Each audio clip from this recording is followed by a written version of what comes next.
Почитувани сограѓани, како кандидат за пратеник од коалицијата предводена од СДСМ, чувствувам обврска да ви се обртам и да ви порачам дека во период кога епидемијата е ставена и се држи под контрола, ние мора да се враќаме во нормала, но и да научиме да живееме со коронавирусот. Кризата спласнува, но вирусот е се уште присутен, затоа не смееме да се опуштаме.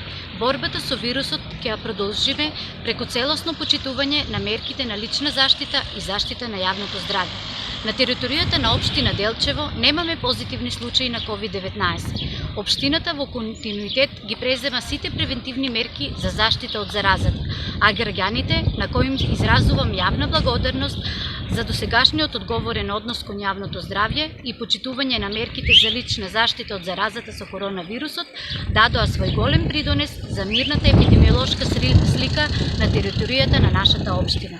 Во таа мисла сакам да истакнам дека нашето ново секојдневие, нашиот нов начин на функционирање, подразбира носење на заштитна опрема на лицето, маски, шал, марама, соодветна дистанца и редовна дезинфекција на рацете.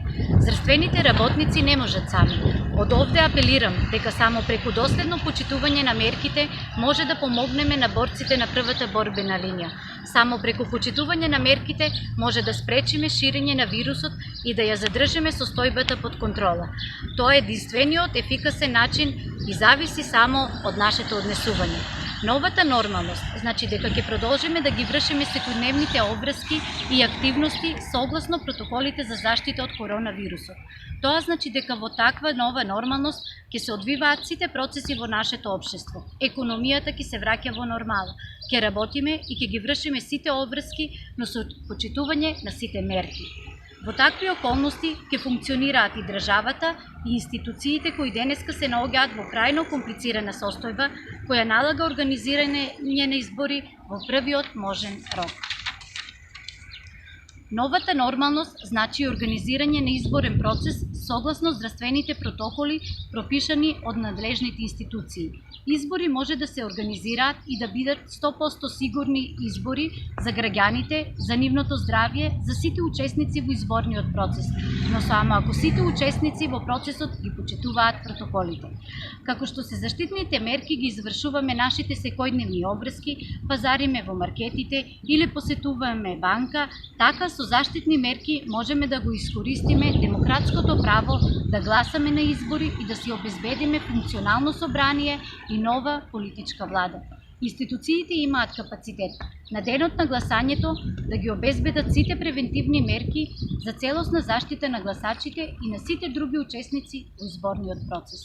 Истовремено, политичките партии имаат обврска и одговорност да водат одговорни кампањи без масовни собори, каде целосно ќе бидат запазени сите мерки на заштита.